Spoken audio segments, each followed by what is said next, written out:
Hello বন্ধুরা, good morning. কেমন আছে সবাই? আমি তো বেড়াতে এসেছি, তোমরা ভালো করেই জানো। ভীষণ ভীষণ আনন্দ লাগছে আমার, যেহেতু দিদির বাড়িতে বেড়াতে এসেছি। দিদির বাড়িতে বিয়ের পর এটা নিয়ে মনে হয় 3 থেকে 4 বার এলাম। তাও মনে হয় দিদিকে বললে দিদি বলবে, না তুই একবারই এসেছিস, দুবার এসেছিস, দুবার। এর আগের বছর মানে 1 বছর পর গেলাম দিদির বাড়িতে। 1 বছর আগে গেছিলাম, তখন তোমাদের আমি দেখিয়েছিলাম আমার মার শাশুড়ি বাড়ি গেছিলাম। ওখান থেকে মামা শ্বশুরের মেয়ে, তারপরে 2 মার শাশুড়ির মেয়েকে নিয়ে, কুবলু সোনাকে নিয়ে এসেছিলাম। তখন আমার বড় ছেলে তখন আসেনি, আমার সাথে তো যেতেই চাইতো না, আর পড়া ছিল বলে ওকে নিয়ে আসিনি তখন। এবারও তো আসতে চাইছিল না, ওকে জোর করেই নিয়ে এসেছি। কি করবে বলো তো, বাড়িতে বসে থাকা মানেই ওর, ধরো আমি থাকলে পারে আমার ফোন থেকে নেটটা আর কি শেয়ার নিয়ে ও কম্পিউটারে কিছু দেখে। এবার আমি বাড়িতে না থাকলে আমার ফোন থেকে নেটটা শেয়ার নিতে পারবে না, কারণ আমার 5G, তো আমার বাড়িতেই 5G চলে, আর আমার বরের 4G, ওর নেট শেষ হয়ে যায়। তো এবার আমার ফোনটা থাকলে ওর খুব সুবিধা হয় আমি থাকলে, তাই জন্য আমাকেও আসতে দিচ্ছিল না, বলছে আমিও যাব না, তোমাকেও যেতে হবে না। তো আমি তো আসবই, আর ওকেও আমি জোর করে নিয়ে এসেছি, কারণ ও থাকলে বাড়িতে সেই কম্পিউটারই ঘাঁটতো সারাক্ষণ, আর আমি থাকতাম না, ওর ভাই থাকতো না, ও বোরিংই হতো, ভালো লাগতো না। তখন মনে হচ্ছে যে বাড়িতে মা মা ভাই না থাকলে ভালোই হবে, কিন্তু যখন থাকবো না তখন ওর মনটাই খারাপ করবে।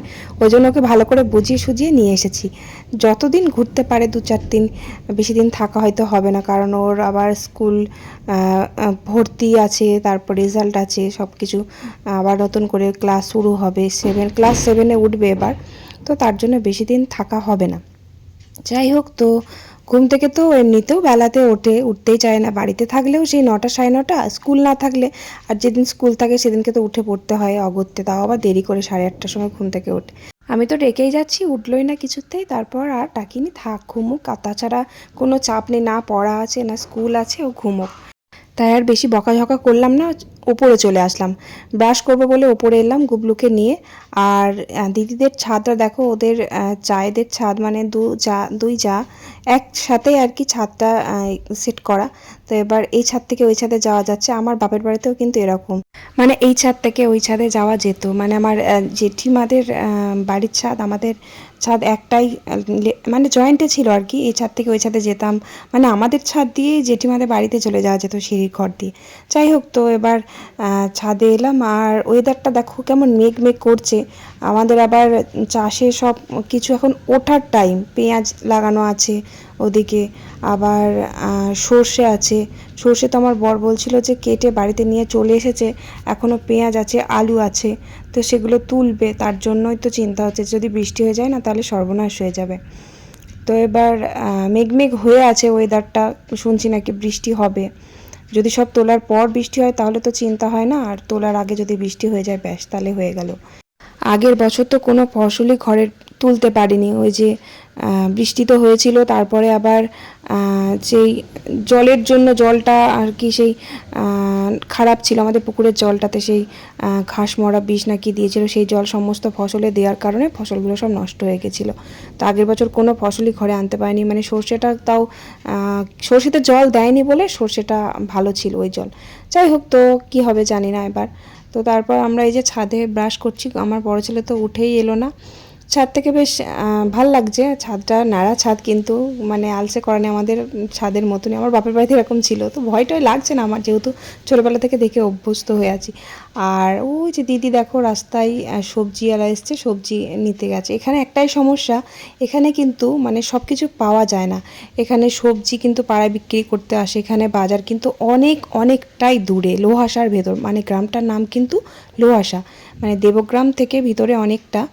আর এখানে মাছ মাংস কোনোটাই পাওয়া যায় না, সব কিছুই বাজারে যেতে হয়। মাছ কিন্তু বিক্রি করতে আসে। তারপরে এখানে কিন্তু ডাক্তারও নেই, মানে আমাদের যেমন চট করে কিছু হলে সঙ্গে সঙ্গে একটা হাতুড়ি ডাক্তারের কাছে চলে গেলাম, কোনো মেডিকেল থেকে ওষুধ নিয়ে আসলাম। এখানে কিন্তু ডাক্তার নেই, সোজা হসপিটাল আছে অনেকটাই দূরে, দেবগ্রামের ওদিকে যেতে হয়, অনেকটাই রাস্তা, মানে চট জলদি কিন্তু এখানে কিছুই পাওয়া যায় না। খাবো না তাহলে কি বলবো, সকালবেলা ওঠার সময় তখন বুধবার চা খাবো না, আর নইলে রাত্রেবেলা আমাকে বলবো, আমাকে ডাকবো, আমি চা খাবো, এটা আমি দাও আমাকে, যাও খেলা করবে যাও। ওই যে দেখো দিদির মেয়ে, ও যে কি কাজের কি বলবো, মানে ওকে বলতে হবে না যে এই কাজটা কর বা ওই কাজটা কর, সকালবেলা মানে কি তাড়াতাড়ি ঘুম থেকে উঠে পড়ে, 7টার মধ্যে পুজো করে ফেলছে। আমি তো দেখে অবাক, এত মানে এরকম এইটুকুনি মেয়ে, মানে আজকালকার দিনের মেয়ের কথা বলছি, যে এত কাজের আমি খুব কমই দেখেছি, কম বলতে মানে দেখিনি বলতে পারো। আমাদের বাড়িতেই একটা আছে, ও কাজের, কিন্তু এতটা কাজের নয়। আমার ননদের কথা বলছি। তবে ওকে বলেই করাতে হয় কাজ টাজ। তবে এই যে আমার দিদির মেয়েকে দেখছি, শুধু দিদির মেয়ে বলে মানে গুণগান গাইছি তা না, সত্যি করেই তাই। ও খুবই কাজের। ও সকালবেলা উঠে মানে স্নান টান করে একদম পুজো করা হয়ে গেল, তারপর ঘর ঝাঁট দেওয়া, ঘর মোছা, তারপরে মানে এত ঠাকুর ভক্ত না, কি পুজো করাটা মানে আমিও অত হয়তো ভক্তি করে পুজো করতে পারি না। মানে ও এত সুন্দর ভক্তি করে পুজো করা, গীতা পড়া, মানে এত সুন্দর, কি বলবো। ওইটুকুনি মেয়ে হলে কি হবে, আমার দিদি সব কিছুই শিখিয়ে পড়িয়ে নিয়েছে, এত কাজের সত্যি করে। এমনকি রান্নাটাও করতে পারে। দিদি বলে যে ও না থাকলে আমি পুরো অচল, এত কাজ করতে পারে। মানে ও কোথাও গিয়ে থাকতেও পারে না। মানে আমি যে বলছি চল আমার সাথে আমার বাড়িতে কিছুদিন থাকবে, কিন্তু দিদিও থাকতে পারবে না, দিদির মেয়ে তো থাকতেই পারবে না। যাই হোক, খুবই কাজের। তো তারপর আমি এই যে ব্রাশ করে চাটা খেলাম। চাটা খেয়ে বড় ছেলেকে তো ডাকলাম, উঠলোই না, এখনও ঘুমোচ্ছে। চাটা খেলাম, খেটে দিদি বললো চ আলু চচ্চড়ি করে দিয়ে, একটু আলু চচ্চড়ি দিয়ে মুড়ি খা। তো আলু চচ্চড়ি দিয়ে মুড়ি এই যে আমার বড় ছেলেকে দিয়ে দিয়েছে, ঘুম থেকে উঠে চাটা খায়নি, এই আলু চচ্চড়ি মুড়ি খাচ্ছে। আর আমার গুবলু সোনা খুব খুব ভালোবাসে তরকারি মুড়ি খেতে, এরকম আলু চচ্চড়ি দিয়ে মুড়ি খেতে ভীষণ পছন্দ করে। তো ওকেও খাইয়ে দিলাম তরকারি দিয়ে মুড়ি।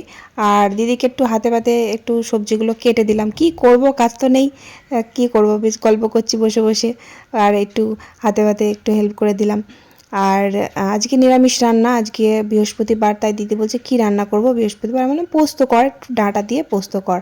আর ডাঁটা আলু পোস্ত করবে, কেটে দিলাম। আর পটল ভাজা হবে, আর কি রান্না করবে, চাটনি টানি করবে, সব কিছু কেটে দিলাম। দিয়ে তরকারি দিয়ে মুড়ি খেয়ে নিলাম, গুবলু সোনাকেও খাইয়ে দিলাম, দিয়ে আমিও খেয়ে নিলাম। তারপর চান করে নিলাম, জলখাবারটা খেয়ে চান করে আমি ছাদে এলাম, চুলটা শুকিয়ে নিলাম। আর দেখো ওয়েদার কি মেঘ মেঘ করছে, মনে হচ্ছে এখনই না বৃষ্টি আরম্ভ হয়ে যায়, প্রচণ্ড মেঘ করছে। আর বড় ছেলেকে বললাম চানটা করে নিতে, গুবলু সোনাকে এখন চান করাইনি, তবে করাবো এবার। আর আগের থেকে গুবলু সোনা কিন্তু অনেকটাই ভালো আছে, এখন শরীরটা খারাপ করেছিল বলছিলাম না, এখন অনেকটাই ভালো আছে। আর বড় ছেলে দেখো ঘুরঘুর করছে কত বেলায়, ও বোরিং হচ্ছে মাঝে মাঝে যখন আমার ফোনটা পাচ্ছে না, আর কম্পিউটার ধরো ঘাটে, কম্পিউটার পাচ্ছে না, তারপরে আমার ফোন পাচ্ছে না যখন, তখন ও বোরিং হয়ে যাচ্ছে। বৃষ্টি হবে মনে হচ্ছে, ভালোই মেঘ করেছে। দেখিছো গুবলুকে চান করে দিয়ে আমি চান করে নিলাম। আর ওইটা তো চান করতে, চান করবি, রান্না করে থাকবি না। আমি বেশি কথা আমি শুনতে চাই না, চুপচাপ চান করে নিবি, আমি ওসব জানি না, ব্যাস চান করে নিবি। খেলা করছে দেখো কেমন। তারপর দুপুরবেলা খাওয়া দাওয়া করে দিদির কাজ আছে, দিদিও কিন্তু মেশিনের কাজ করে, সেলাই, খুবই সুন্দর হাতের কাজ, ওরও খুব ভালো ব্লাউজ বানাতে পারে। মানে ও কাটিংটা করতে পারে না, কিন্তু ব্লাউজ আর কি বানায়। ওর কিন্তু ফর্মা আছে, সেই ফর্মা অনুযায়ী ও ব্লাউজটা করে, মানে ফর্মা দেখে দেখে আর কি কেটে নেয়, দিয়ে ব্লাউজ করে। তো এবার কাটিংটা আমি ধরো শিখেছি, দিদি শেখেনি। তো আমি খুব মানে ইচ্ছা ছিল যে দিদিকে আমি কাটিংটা শিখিয়ে দেবো। তো আমি ভেবেছিলাম যে আমার ফিতেটা নিয়ে আসি, আমি বুঝতে পারিনি যে দিদির কাছে ফিতে নেই। আমি ভাবলাম হয়তো সেলাই টেলাই কাজ করে, ফিতেটা হয়তো লাগে, আছে হয়তো, মানে নিয়েও নিলাম না ফিতেটা। নিয়ে আসলে খুব ভালো হতো, তাহলে ওকে ড্রয়িংটা শিখিয়ে দিতাম, মানে কীভাবে ব্লাউজের কাটিংটা করতে হয়, তাহলে ও নিজে নিজে নিজের মনের মতো করে ডিজাইনগুলো করতে পারতো। ও ডিজাইন খুব একটা পারে না করতে, কারণ ও ড্রয়িংটা শেখেনি, কাটিংটা শেখেনি। কাটিংটা যদি ওকে শিখিয়ে দিতে পারতাম খুব ভালো হতো। আর ও অনেক ভালো কাজ করে, মানে ব্লাউজ না, ও কিন্তু অনেক টুকিটাকি অনেক কাজই করে। তো কাজ এসেছে, তো ওর মানে হাতে সময়ই পাচ্ছে না, আর মাজার যন্ত্রণা করছিল খুব, তাই জন্য সেলাইটা করতে পারিনি। আর সেলাই টেলাই বেশি করে, তো ওই জন্যই আরও কোমরে ব্যথা যন্ত্রণা করছিল। যাই হোক, তো আমি না ওকে দিদিকে দুটো ড্রয়িং আর কি মানে শিখিয়ে দিলাম, মানে শিখিয়ে বলতে কি, এবার ফিতে আনিনি না, ফিতেটা থাকলে ওকে আমি ভালো করে শিখিয়ে দিতে পারতাম। আমি দুটো মানে ড্রয়িং ওকে তুলে দিলাম, একটা তো বলছে করেছে, আর একটা তুলে দিলাম। যাই হোক, তো তারপর কোথায় এলাম বলো তো, এই যে মেয়েটাকে চিনতে পারছো, এই যে সেই পুচকে পাড়া মেয়েটা যার বিয়েতে আমরা গেছিলাম, মানে আমার মাসির মেয়ের মেয়েটা, মানে টিকলিদির দিদির মেয়ে এটা। মানে টিকলিদি হচ্ছে যে আমার দিদির নাম হচ্ছে টিকলি, ভালো নাম প্রতিমা, তো টিকলি বলেই বলি, তো তাই মুখ দিয়ে বার হয়ে গেল, ওর নাম, ওর ডাক নাম হচ্ছে টিকলি, ভালো নাম হচ্ছে প্রতিমা। তো ওর বিয়ে কিন্তু আমার দিদির বাড়ির এখানেই হয়েছে, আমার দিদি কিন্তু দেখাশোনা করে দিয়েছে। বাড়িঘরটা খুবই সুন্দর, খুব ভালো ঘরে বিয়ে হয়েছে। তখন তো আমি বউ ভাতে আসতে পারিনি, চলে এসেছিলাম। তো তারপর সবাই মিলে একসাথে এখানে এসেছি। আর এটা হচ্ছে আমাদের বৌমা, মানে আমার বৌমা, মানে টিকলিদির মানে আমার দিদির চায়ের ছেলের বউ, তাহলে হিসেব মতন আমারও বৌমা হচ্ছে। তো এখানে খাওয়া দাওয়া করলাম, ও চাউমিন করেছিল আমার মাসির মেয়ে, মাসির মেয়ের মেয়ে, মানে আমার সেই মানে মেয়ের মতনই হচ্ছে ধরো। আর এই দুটো মেয়ে দেখছো, এই দুটো হচ্ছে আমার দিদির মেয়ে, আর ওটাও দিদির মেয়ে যার বিয়ে হয়েছে, যার বাড়িতে এসেছি ঘুরতে। আমার গবলু সোনা দেখো, ওর যা কাজ দুষ্টুমি করা, ওর দুষ্টুমি করছে এসে এখানে। তারপর এখানে ঘোরাঘুরি করলাম, ঘোরাঘুরি করে চলে আসলাম বাড়িতে, দিদির বাড়ি।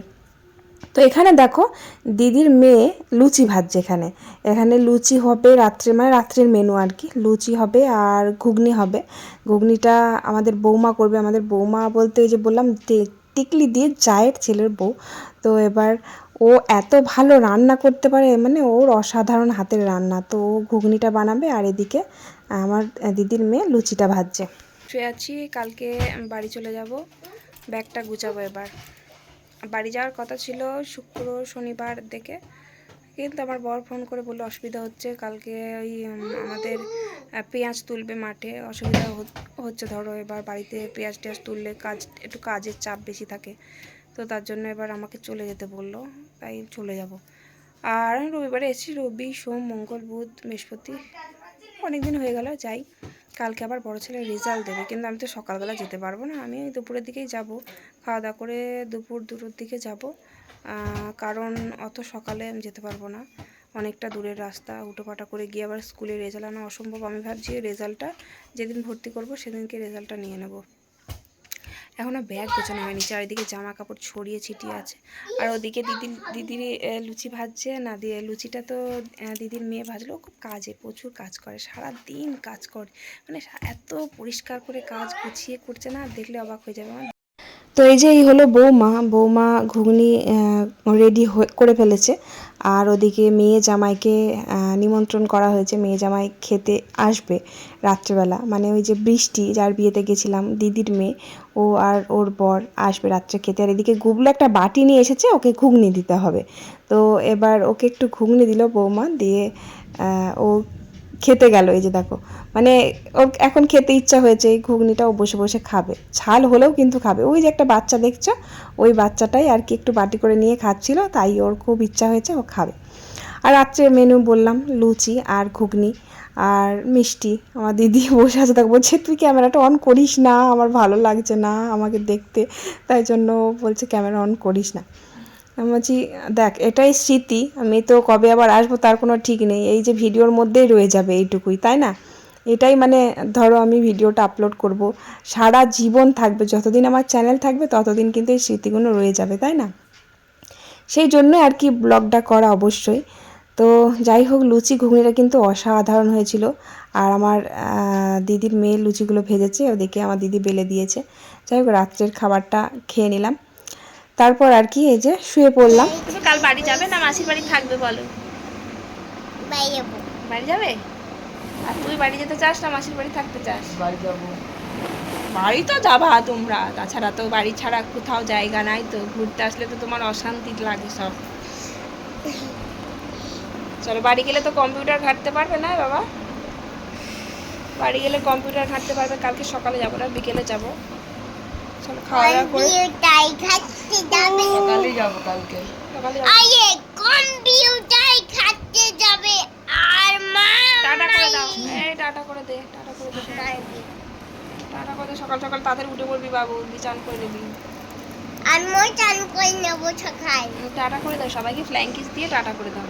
গুড নাইট বলে দাও। না, টাটা করে দাও। না, টাটা করে দাও, টাটা। টা টা বাই বাই। টা টা বলো বাই বাই। বাই টা।